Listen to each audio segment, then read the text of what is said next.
오늘은 위기 속에서 하나님을 찾는 지혜라는 제목으로 함께 말씀을 나눠보도록 하겠습니다. 자, 오늘 본문은요, 북이스라엘의 왕 요람의 통치 시기를 소개를 하면서 시작을 하고 있습니다. 자, 요람은 악한 왕 아합과 그리고 이세벨의 아들로 그의 통치는 아버지의 악행에서 약간의 변화가 있었지만 여전히 똑같이 여호와께 온전히 돌아가지 못한 그런 상태였습니다. 자, 그는 아세라 목상 그리고 즉 이제 바알을 섬기던 그런 상징을 제거를 했지만 여로보암이 도입한 금송아지를 섬기는 그러한 여러 죄를 계속해서 범하고 있는 상황이었죠.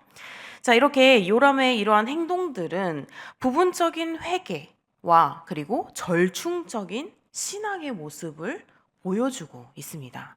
그는 아버지의 극단적인 우상 숭배는 제거를 했어요. 극단적인 우상 숭배는 제거를 했지만 여전히 하나님을 전적으로 신뢰하지 못하고 있는 상황이었습니다. 이것은 그가 진정한 영적 변화 없이 겉으로만 종교적 개혁을 시도했다라는 것을 의미하는데요. 자, 오늘날 우리에게도 이러한 경고가 필요합니다. 하나님을 부분적으로 따르는 것. 겉으로만 경건하고 겉으로만 신앙이 깊은 것 같고 겉으로만 봉사를 열심히 하고 그렇게 하는 척 하는 것은 결국 위기 속에서 우리의 믿음을 연약하게 만들 수가 있습니다. 자, 요람은 모압 왕 메사의 반란에 직면을 하게 되죠. 직면을 하고 모압은 이전에 이스라엘에게 조공을 바치던 속국이었으나 아합이 죽은 후에 독립을 선언하고 그리고 이스라엘의 반기를 들었습니다. 자, 요람은 이 위협을 무시할 수 없었고요. 그리고 모압을 진압하기 위해서 군대를 모았습니다. 하지만 그는 혼자서 싸우는 것이 힘들다고 판단을 해서 유다의 여호사밧 왕과 그리고 에돔 왕에게 도움을 요청을 해서 연합군을 구성을 하게 됩니다. 자, 여기서 요람의 행동은 인간적인 계획과 인간적인 협력으로 문제를 해결하려는 시도를 보여주고 있죠. 자, 그는 세상적인 방식으로 동맹을 맺고 그리고 그들끼리 힘을 모아서 위기를 해결하려고 했습니다. 자, 그는 그렇게 했지만 성경에서는 우리에게 인간적인 계획이나 그리고 동맹이 우리의 문제를 해결할 수 없다라는 것을 반복해서 가르쳐 주고 있습니다. 진정한 해결책은 우리 사람들이 협력으로 사람들의 기준에 맞춰서 사람들이 하는 것이 아니라 바로 하나님께로부터 나온다라고 성경은 이야기를 하고 있습니다. 요람은 이 점을 간과하고 있었고요. 이것은 곧 그들이 직면하게 될 큰 위기의 서막이 된 것이죠. 자, 이 세 왕이 연합군을 이끌고 남쪽 에돔 광야를 통과해서 모압을 공격을 하기로 이제 약속을 합니다. 그러나 7일 동안의 행군 끝에 그들은 예상치 못한 굉장히 큰 문제에 직면을 하게 되죠. 자, 광야에서 제일 중요했던 물이 부족하게 된 것입니다. 자, 군대와 가축, 사람이고 동물이고 할 것 없이 모두 목이 말라서 지쳐갔고요. 이것은 그들이 전멸을 할 수밖에 없는 그런 위기로 직면하게 됩니다.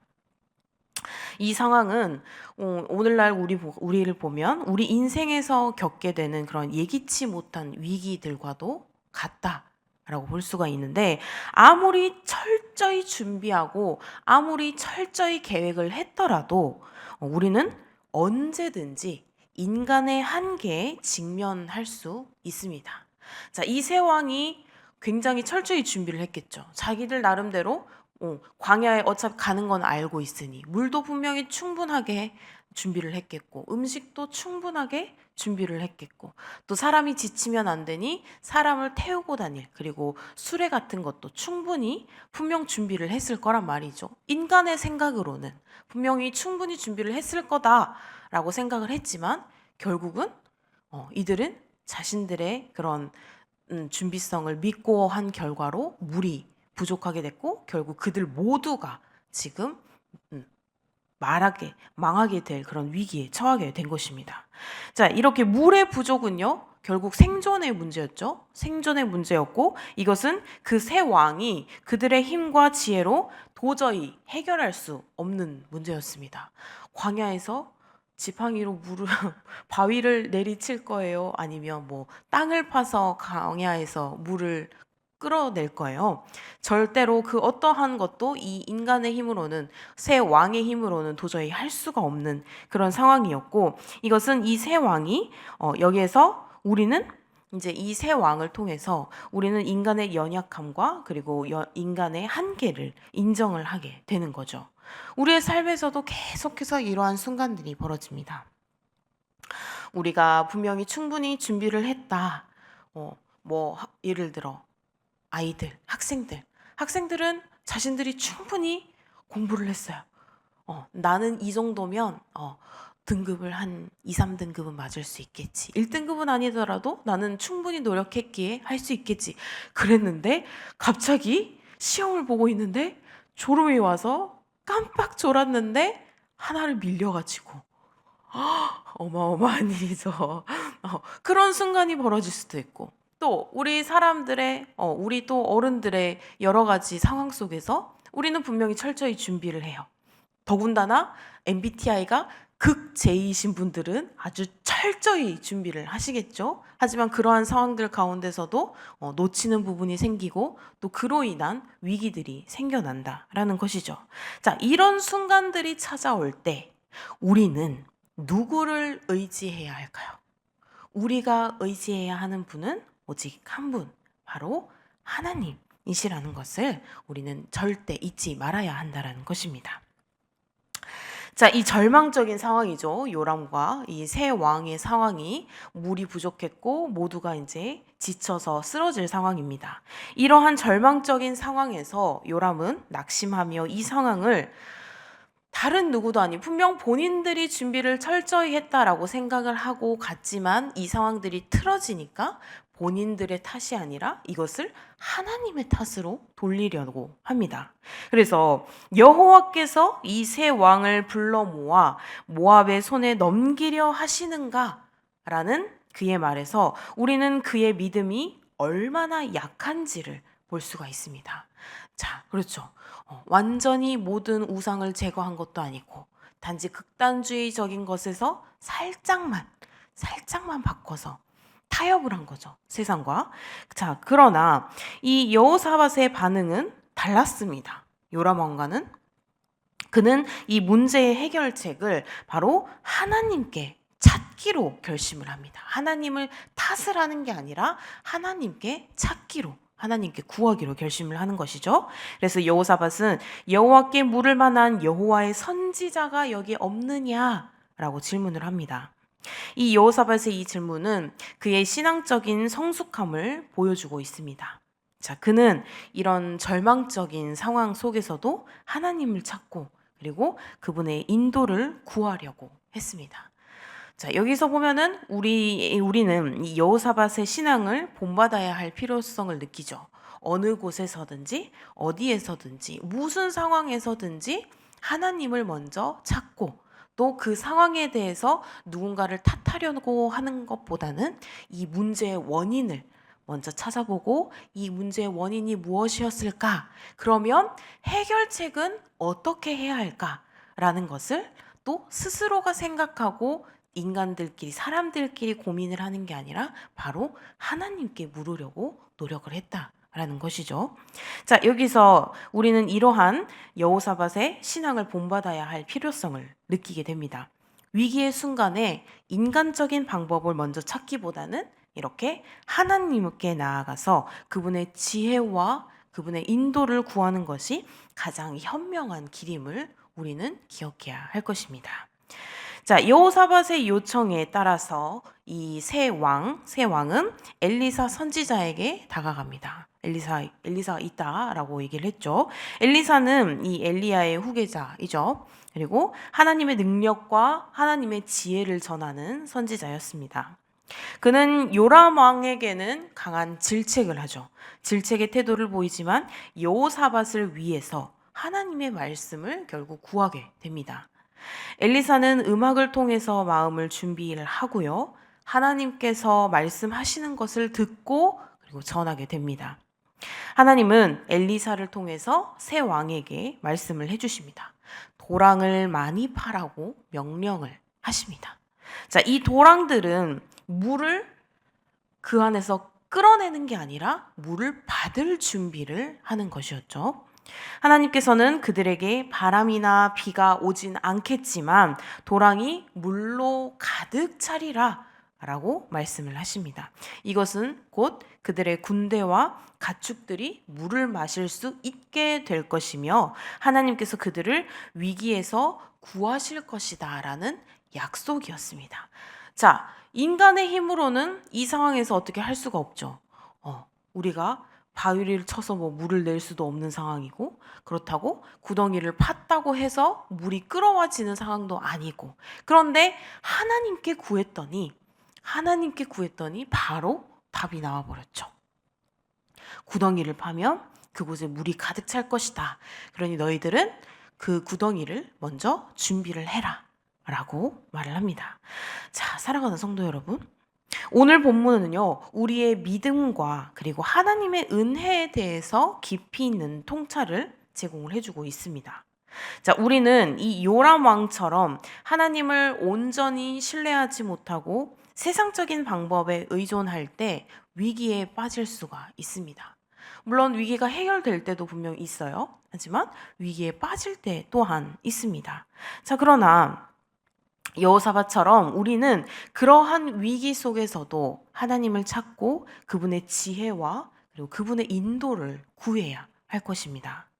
하나님은 언제나 우리에게 응답을 하시며 또 우리의 필요를 채워주실 준비가 언제든지 되어 있으시기 때문입니다. 자, 우리의 삶에서 예상하지 못한 큰 어려움과 또 큰 시험이 닥칠 때가 있습니다. 그럴 때 우리는 누구를 의지할 것인지를 정해야 합니다. 인간의 한계와 또 인간의 실패를 인정하고 하나님께 나아가서 그분의 도우심을 구하는 그러한 지혜를 가지시기를 바랍니다.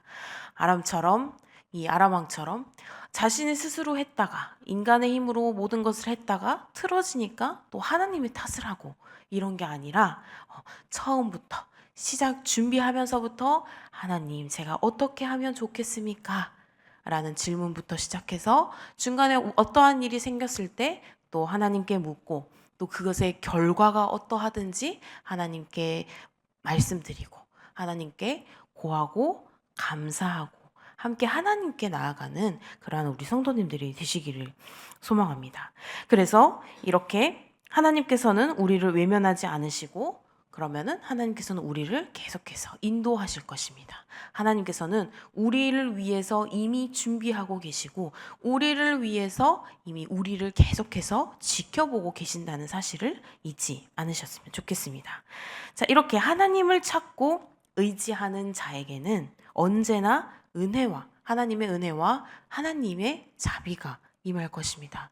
또한 우리가 하지 못하는 것은 하나님께서는 누구를 통해서든지 우리가 보혜사 성령님을 통하여 또한 우리 옆에 누군가를 함께 붙여주심으로써 우리가 그것을 해결해 나갈 수 있도록, 해결하지 못하도록 그 안에서 우리가 하나님을 찾을 수 있도록, 그 안에서 은혜를 받을 수 있도록, 그 안에서 하나님의 사랑을 느낄 수 있도록 하나님께서는 계속해서 우리를 독수리의 날개와 같이 하나님께서는 우리를 지켜주시고 우리를 보호해 주시고 우리를 계속해서 인도해 주실 것입니다. 자, 이 믿음을 굳게 붙들고 이 삶의 모든 상황 속에서 하나님의 도우심을 구하며 살아가시기를, 우리 성도님들이 그래서 또한 하나님의 사랑을 깨닫고 그 안에서 하나님의 인도하심으로 우리가 그 어떠한 상황에서든지, 기쁜 상황에서든지 또 힘든 상황에서든지, 그 어떤 상황에서든지 하나님께서는 우리에게 좋은 것을 주시기 위한 때를 보고 계시니, 그 때를 위하여 우리는 계속해서 하나님께 기도하고 하나님과 함께 대화하여서, 우리 어제 말씀처럼 얼굴의 광채, 마음의 광채가 나는 그런 우리 귀한 성도님들이 되시기를 주님의 이름으로 소망합니다. 기도하시겠습니다.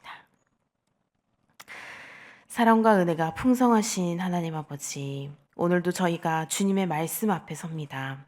주님, 우리의 연약함을 먼저 고백합니다. 때로는 세상의 힘과 방법에 의지하여 하나님을 잊고 살아가는 저희를 용서해 주시옵소서. 그러나 이러한 위기 속에서도 여호사밧처럼 하나님을 찾고 의지할 수 있는 그러한 믿음을 허락하여 주시옵소서. 주님의 인도하심을 구할 때 우리를 외면하지 않으시고 풍성한 은혜로 채워주시는 주님을 찬양합니다.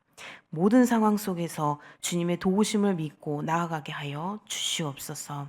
오늘 하루도 온전히 주님께 맡겨드립니다. 주님, 그 오늘 하루 가운데에서도 저희가 주님을 찾고 주님과 함께 대화하고 그리고 주님의 은혜를 체험하는 그러한 귀한 시간들이 될 수 있도록 우리의 오늘 하루를 인도하여 주시옵소서. 감사드리며 예수님의 이름으로 기도드립니다. 아멘.